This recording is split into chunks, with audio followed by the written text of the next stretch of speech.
talking about strategies to manage stress, eating emotional, stress eating, emotional, and binge eating. I want to start by kind of reminding how important it is to have a growth mindset and to have a mindset that is beneficial to making lifestyle changes.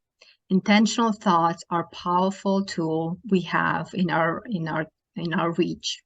Thoughts set the stage and create our mindset. The thought model teaches us how to create intentional thoughts. It is a set of ideas or a framework that explains how we view reality, a template for solving life's problems and setting goals. The more empowered we feel by our eating choices and come up with a collection of thoughts that supports the eating choices we're making, the more sustainable this will be, and we can stay motivated and avoid feeling deprived. As I mentioned, the thought model helps us create intentional thoughts that better serve us and help us manage our stress. As a reminder, you can watch the recording of my call on this topic in the VEP folder of the digital library. If you do not see a VEP folder in your digital library, please message me via the app to request access. So there are 5 components to the thought model. I'm just going to briefly review them. Circumstances that can trigger thoughts that will create our feelings and drive our actions, which in turn will create our results. So circumstances, they simply are, they're the facts. They are not inherently good or bad until we have thoughts about them. Circumstances are the only part of the model that are outside of our control. The rest of the components are under our control, and once we learn to navigate this model intentionally, this can be a powerful tool in our arsenal to manage stress. Thoughts are our personal interpretation of the circumstances and the source of our emotional pain, whether we recognize it or not. Many of our painful emotions come from painful stories we tell ourselves. The way we feel drives everything we do. It goes without saying that emotions are powerful. Actions are what we do or we don't do because of the way we feel. Our cumulative actions determine our results.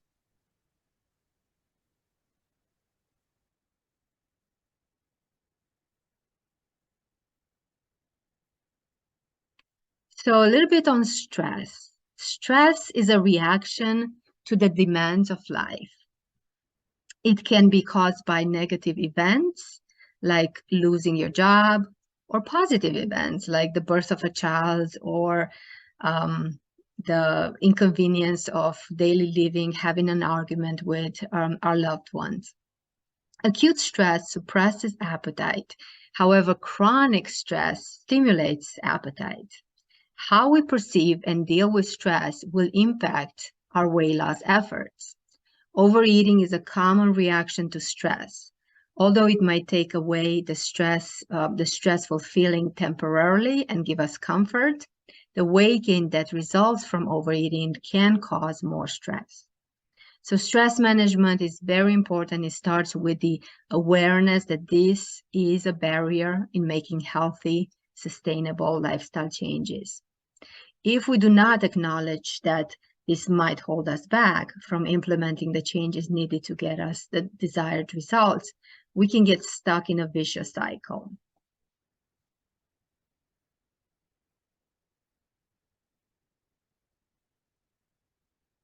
So how do we decide on what our stress level is?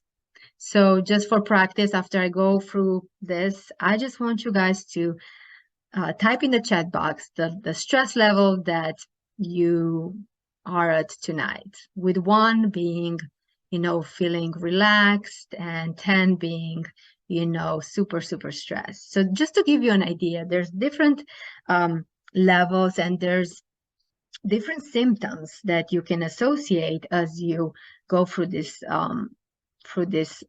stress scale. And I'm just going to give you an example in how I feel at different numbers. So then you will be able to create your own scale and, even more importantly, determine the way you feel when you are at that level, right? So a level 1, like I was saying, is, life is good. You're completely relaxed. Imagine yourself lounging on the beach, cracking jokes, being funny without even trying to be funny. That's how I feel when I'm with the 1. Then I start to feel some hunger. I become a little bit more focused. That's like a number 2 for me. I tend to listen more than talk. And then a level 3 is more like, okay, now I have to go to the restaurant and get something to eat. So I need to do something about it. A level 4, I found that the reservation that I need the reservation in order to eat. And the restaurant hostess tells me that it's going to be like about 30 to 40 minutes wait. A level 5 brings me to when I start to feel, maybe a little bit irritated and sarcastic when I find out that the hostess did not write down my name, and now they're 30 minutes later, and we're not even on the waiting list. And a 7, if my kids are starting to be restless, and that adds to my stress. And I'm asking, how long before I can be seated. So as I go up the scale, it starts to feel more and more intense. And that is associated for different people with different symptoms, right? So for me, I might become restless. I might fidget my hands. I might increase my voice. I might, say things that I don't want to say, right? A level 8 is, let's say that now the manager stops by and tells me that, actually the hostess should have told us from the beginning that they won't be able to seat us because, there's actually no tables available. So that brings me to a level 9, in which I typically tend to isolate, just walk away and spend some time by myself. So I take my kids and go to the hotel store, get some comfort food while my husband is looking for another place to eat, right? I'm not even going to a level 10 because that is, when we get really cranky and hangry and, things are getting pretty, pretty colorful. All right, well, why am I spending this time to kind of give you an example? And again, all these steps are going to be different for you. It's just you have to kind of be aware of how you feel at different levels. And this might take some time, right? And it might change too. So the reason this scale is important is because if we are typically above a level 5 of stress, we cannot access the cognitive tools that we have in order to process our emotions, right?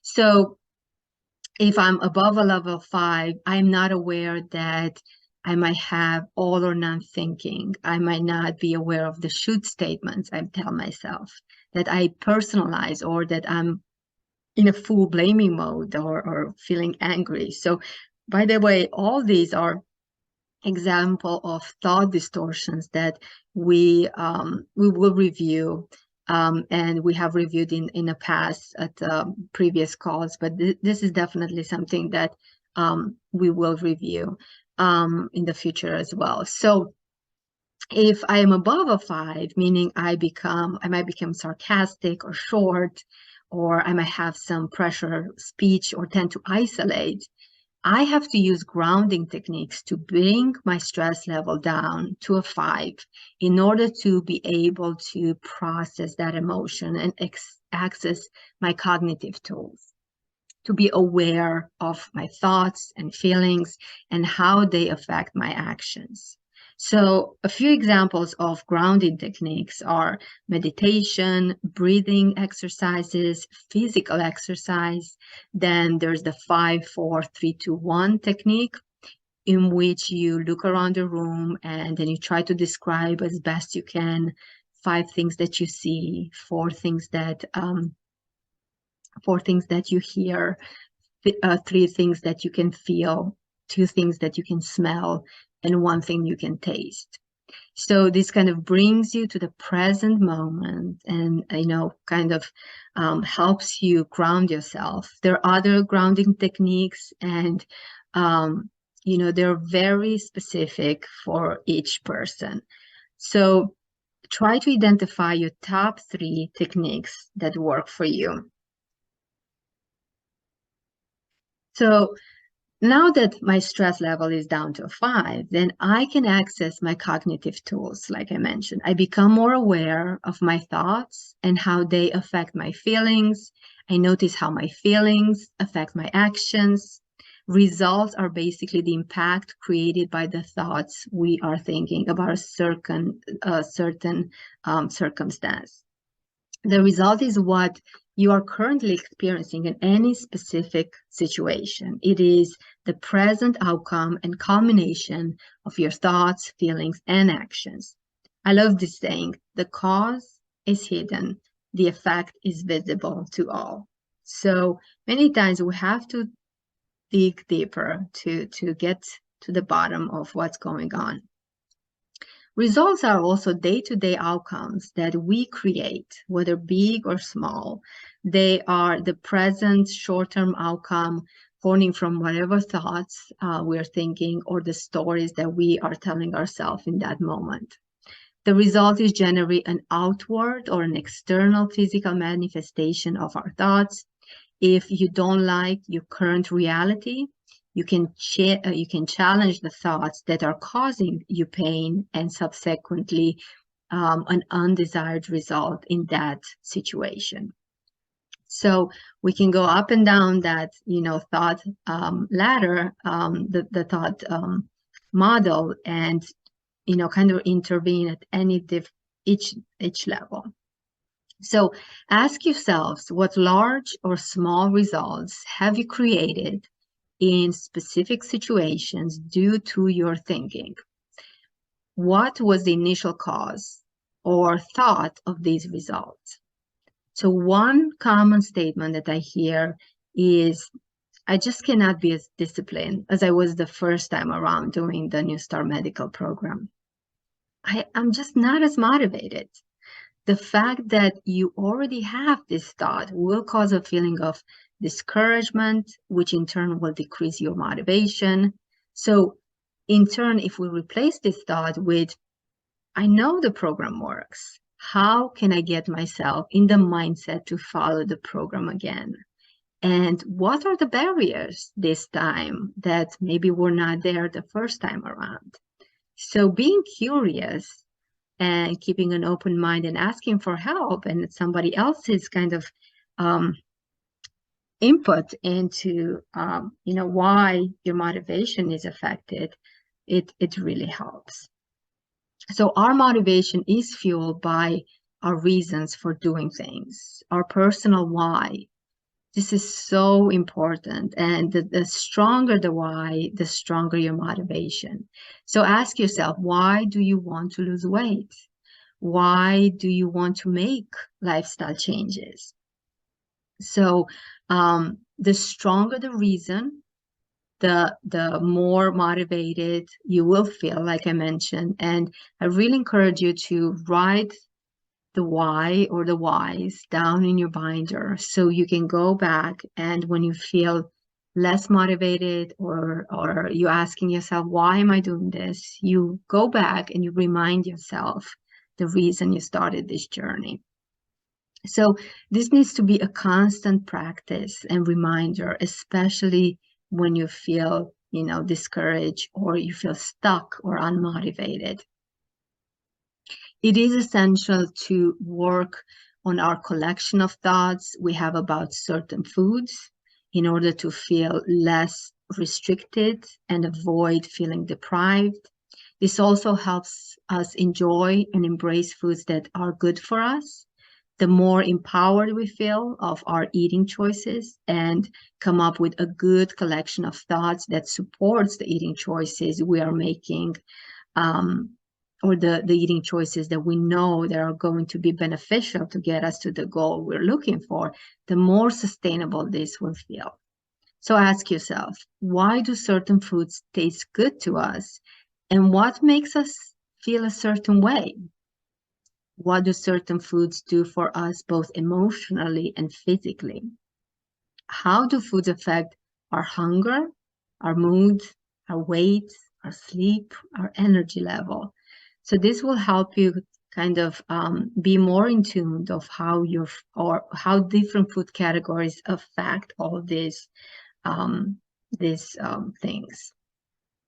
So I love this concept. I heard a life coach talking about this, pedestal food principle, that she was describing them then as foods that our brain put up on a pedestal, right? So just think of that food that we all have. Then when we think about that, you just kind of feel like, oh, this is the food that you need. It feels like there's a spotlight on it, and like a choir singing in the background, right? So we all have that food, and what puts this food on a pedestal is our thoughts about that food, and maybe an experience with that food over our lifetime.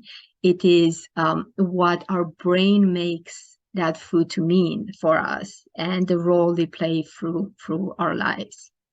So we know that if it's not the food itself that puts itself on the pedestal, because it is very different from one individual to another, and it's quite specific, right? So, take a moment and send me in the chat, because I'm just curious to see what your pedestal food is. My pedestal food is Moe's chips with queso. And the reason that is my pedestal food is because when I was dating my husband, we used to go to Moe's, and we would spend a lot of time just having great conversation and having chips with queso. And I associated that food with that pleasant experience, right? So now when I feel stressed, I want some comfort. I felt that, I go to the Moe's chips because I want to feel the way I was feeling in that situation, right?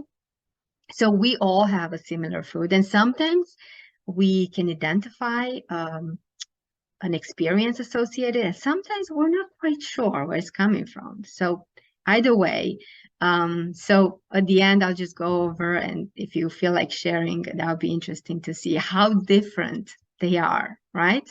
So we know that, again, it's not the food itself.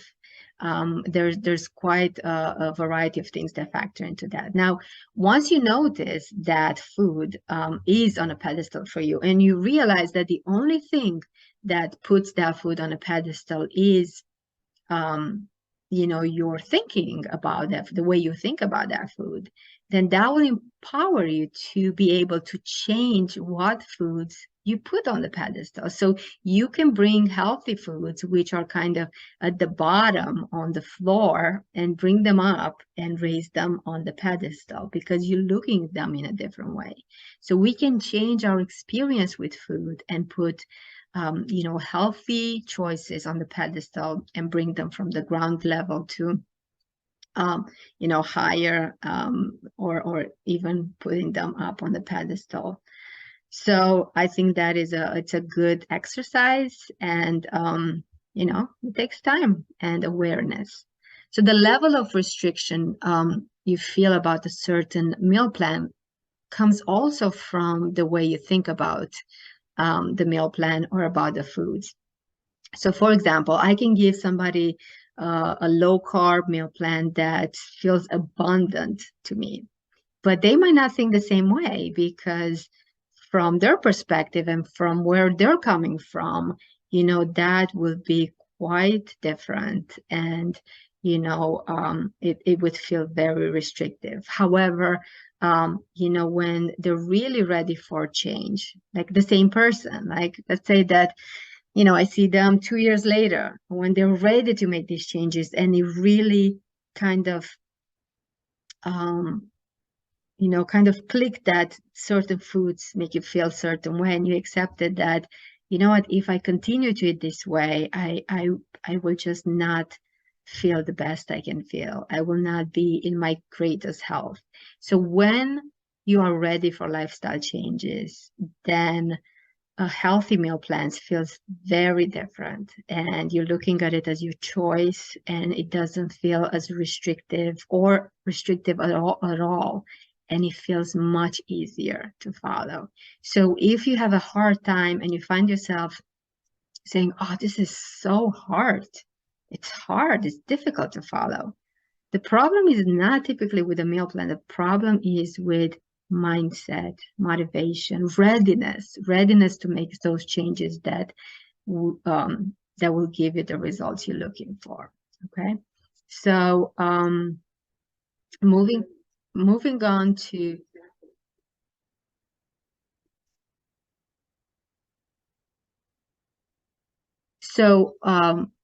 going over like a common food example. Like this is like trigger foods, right? So let's move on from what I was talking about, pedestal foods, which are basically your ultimate comfort food, to trigger foods, right? So this can be like different types of foods, and like a common example is going to the movies. So the first thing that happens is you get there, you're going to be blasted with that popcorn smell. And smell is a very powerful, trigger. And even if you don't want popcorn, your brain will tell you that you should have some popcorn, right?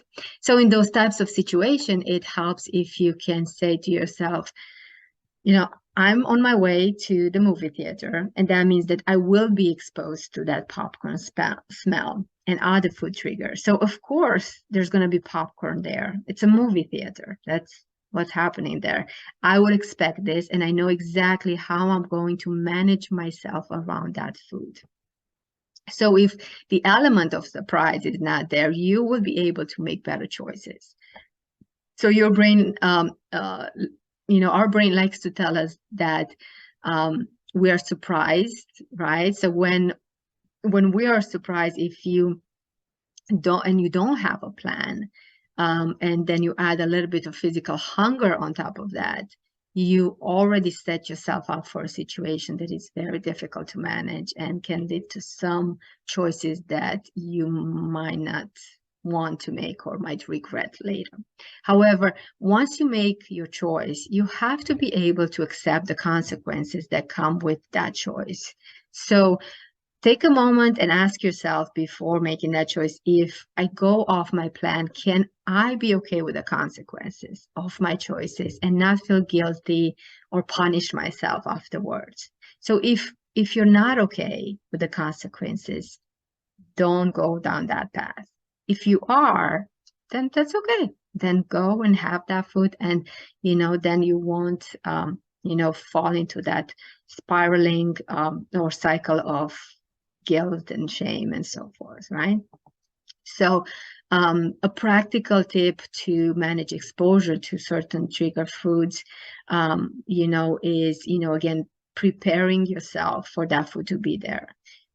So if you are taken by surprise, this can definitely throw off your planning, and know how you are going to manage yourself around certain foods.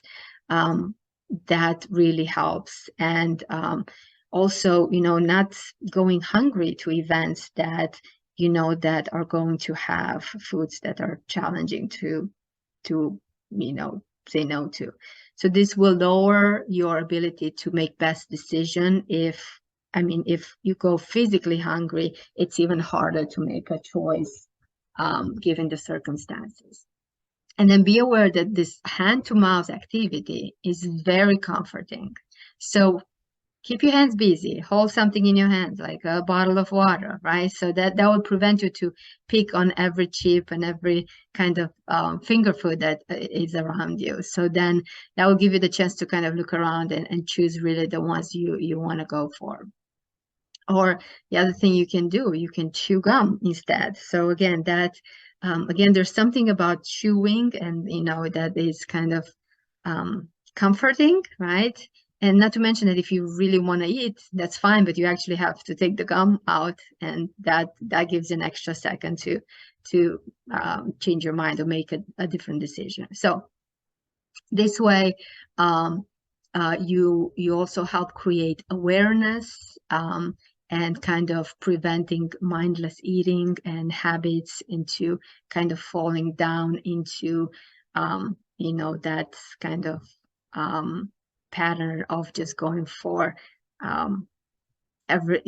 things that are just within your physical reach. So it gives you time to be intentional, to make a better choice. And this takes us to smart comfort foods. And for those of you that are not aware of what smart comfort foods are, this is like a document that I put together for my patients. I think it's been now maybe a couple of years, and I will email you all the PDF format of this document. So over the years, I created this list of smart comfort foods, which basically are keto-friendly foods that do not have sugar or starch, and they are appropriate to use on a ketogenic or a low-carb meal plan. So I find these foods very helpful on a low carbohydrate lifestyle. And when we try to better manage emotional hunger, they are also helpful, because many times, even though we know it's emotional, we still need to eat something. And that's okay, as long as that choice does not, it impacts our goals less.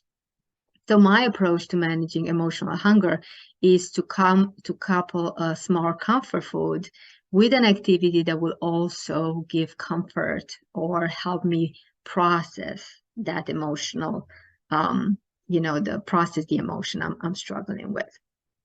So a little more on these comfort foods. And not these comfort foods, that comfort foods in general. So they tend to be typically a combination of sugar, starch, and fat. Sugar and fat affect our serotonin level and help us relax and feel good. That is why comfort foods tend to have both these components. Smart comfort foods have the fat, but they don't have the sugar or the starch, so they do kind of the half job. So expect this. Expect it's not going to taste like the real thing. So keto chocolate doesn't taste like your favorite chocolate, right? But it doesn't affect your weight as the regular chocolate does. So, expect this kind of, half job done with these comfort foods, and use it again, kind of like, maybe let's call it like a grounding technique, right? You try to bring the intensity of your emotions to a level that you can allow it and process it and sit with it, right? So be familiar with sugar substitutes that and know how they can affect your GI system. And when I say sugar substitutes, these are things like sugar alcohols and monk fruit and, all those natural sugar substitutes that are included in your binder. And, know that even too much of those things, even though they're not affecting your blood sugar, they can cause bloating and diarrhea and upset your GI system, right? So kind of be aware of that and kind of your limit with them. So the other thing is looking at the ingredients and favor, again, natural sugar substitutes like stevia, chicory root fiber, monk fruit, the sugar alcohols I was mentioning, erythritol or glycerin. And then we want to limit treats that have maltitol. Maltitol is a sugar alcohol, but it has a high GI index, and it can definitely affect blood sugars and slow down your progress. So like I mentioned, most people can tolerate sugar alcohols in moderation. However, if you have IBS, you have to be careful, because sugar alcohols can irritate your colon and cause cramping and bloating and diarrhea. So here are some examples I found, and some examples that my patients have shared with me. So, a lot of the things on this list are things that my patient told me about, right? So then, it's kind of like I always encourage all of you to say, hey, if you find a keto-friendly or a low-carb alternative to the things that you enjoy, let me know, because I would love to try it. So there's chocolate, there's different brands, and I don't have shares in any of these companies, but the ones that I enjoy and a lot of my patients enjoy are the Lily's chocolate. There's Chocolate Perfection, and then there's so many other, like they just, it's like it's always like a new thing out there. Atkins makes a bunch of them. I just saw Hershey's has sugar-free options, and now they're like all over, all across the board. So I think it's much easier to do low carb lifestyle these days than it was like 8 years ago when we opened the practice. There's ice cream, there's keto ice cream, there's low carb ice cream, Halo Top, Rebel, Enlightened. We have a nice keto recipe for cheesecake, which is like my favorite dessert. So that is definitely something that I bake when there's a holiday or, birthday and things like that. There are keto-friendly cereal. Catalina Crunch is one of them, and it's based on pea protein and has really healthy ingredients. And there's other ones there. There's keto-friendly granola, keto-friendly treats like savory treats. Again, Catalina Crunch has these sandwich cookies and trail mix that are savory.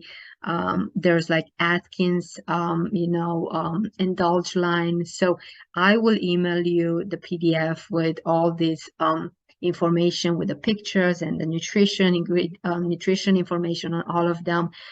Just something to consider if you have a food that you say, no, that is my go-to thing. And it would be nice to have an alternative so it's not all or none. I can have something in between.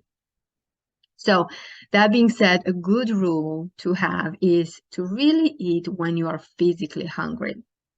So first you have to identify whether you are physically or emotionally hungry when you want to eat certain foods. So if you're physically hungry, you want to eat satisfying foods and practice reasonable portion control and macro balance. So check if you're getting enough protein, check if you're getting enough fiber, if you're drinking your water. Many times thirst can be perceived as hunger. Check if you're getting too many carbohydrates or maybe too many artificial sweeteners that are feeding into the carb cravings. Checking with your stress level. Are you tired? Did you sleep well the night before? Your quality of sleep and amount of sleep will affect your ghrelin level, and the appetite will be more, your physical hunger will be higher the next day. Checking if you experience an uncomfortable emotion, right? Or you feel that need to, get some comfort to feel better. Or maybe it's just time for another meal or snack, which is, it's more predictable. So that indicates physical hunger. Many times when we build up on exercise, that can impact our physical hunger. So one important thing to know is that resistance or strength training is always more beneficial for muscle protection, muscle mass protection when we're trying to lose weight. And it also does not affect our appetite as much as cardio does. So cardio is good for cardiovascular fitness, and it can impact our physical hunger more than resistance or strength training. So this is a handout that many of you have seen. I have it in all the exam rooms, and it's a worksheet that helps you identify physical from emotional hunger. So they feel very different, but sometimes, it can be overlapping and it can be hard to tell. So if you go through this list and you kind of look at physical hunger as being predictable, being, something that is slow and typically more mindful than emotional hunger, you're open to a diverse selection of foods, and you tend to eat with others.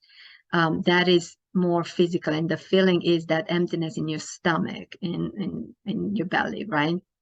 Emotional hunger is more of a craving. It's urgent. Sometimes you can feel like mouth watering on the need to chew or to crunch.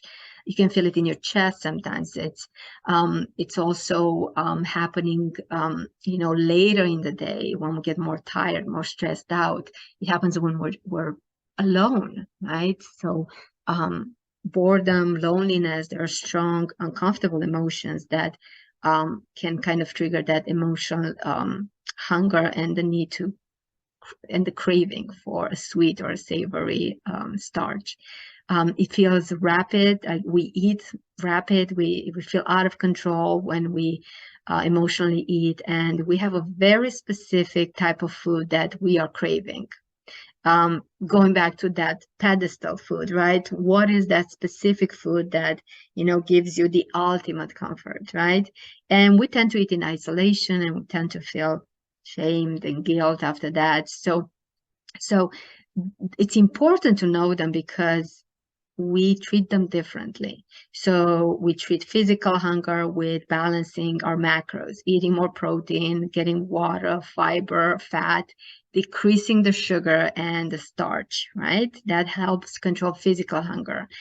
Emotional hunger, we manage that by processing our emotions, right? So everything we just talked about, identifying the emotion, calling it, putting a name on it, allowing the emotion, allowing yourself to sit with it for 90 seconds. That will decrease its intensity. And then to do something to help the emotion, or to help you feel better without necessarily going to food or alcohol or empty calories that will affect your goal. All right, so talking just a little bit briefly on binge eating. So before I go over some tips on managing binge eating behaviors, and by the way, binge eating, it's such a broad topic, and they're specialists, and I typically refer my patients with binge eating to counselors that have additional training to manage binge eating. But I want to review this binge restrict cycle, which can happen to all of us to some degree. However, for people that have binge eating disorder, this can be very difficult to manage, right? So what is this cycle, the binge restrict cycle? When you have a binge or you overeat certain foods, you will then have a collection of thoughts that would automatically start pushing you into a restrictive behavior. Like, I overdid it, I shouldn't have eaten that, I'm out of control. This then leads to thoughts like, I have to skip the next meal, I have to become more careful, I cannot eat certain foods. So then you feel over restricted, you feel that you are not really enjoying your food. And then you start asking yourself, why can't I eat everything everyone else has? And then more negative thoughts continue to come in. And in addition to that, there's life stressors. So this ultimately pushes you to the next binge, right? So the cycle kind of repeats itself and feels very difficult to break. So typically for binge eating, very restrictive meal plans don't work because they kind of feed into this cycle. So if we follow a plan that feels very restrictive and you notice that it triggers more binge eating behaviors, that is definitely something to discuss with the providers, because there's also a difference between binge eating behavior and binge eating disorder, right? And typically structured meal plans control binge eating behaviors. Binge eating disorder, which is a condition on its own, and it's a little bit and it's more support and additional counseling, it tends to be worse by restrictive meal plans. So the place to intervene is, again, making sure that you don't have to compensate or to restrict, like, again, look the way you're looking at food, right? So instead of thinking I do not have to compensate for what I already eat, like, for example, let's say that you have a binge, I don't have to skip the next meal, I just get back on my meal plan. I don't have to punish myself, right? So you're kind of trying to find that medium, that moderation, which is the toughest thing to do. So all I have to do is just make my next best decision. It doesn't have to be perfect, right? So the level of restriction you feel on a certain meal plans comes from, again, I was mentioning this before, on how we're looking at those foods and what are our opinion about those foods, right? So it goes back all to what's happening up here, right? So it is essential to work on our collection of thoughts, like I mentioned, and how we view certain foods, and also, being open-minded and try new foods and enjoy foods that maybe we haven't found as enjoyable before. All right, so one last thing that I want to review with all of you is this picture that I found on Facebook, and it really spoke to me, and I find it so useful on a daily basis. So much so that I have it on my desk. I posted it on every exam room in my practice.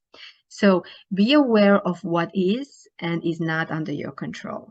If you try to change things that are not under your control, this can leave you frustrated, make you feel anxious, depressed, and you will ultimately feel exhausted. And this will waste precious energy you can use to change things that are under your control, like your thoughts and your actions, your way of handling things, the way you speak to yourself, setting boundaries and keeping them, setting realistic goals for yourselves, and choosing what you give your energy to. Things that are not under our control are the past, the future, the actions of other people, the opinion of other people, what happens around us, what other people think about us or think of us, the outcome of your efforts. This is a big one. So we can control the process. We can control what we're eating and how we're treating our body, but we cannot control the scale, even though we try to do it every week, right?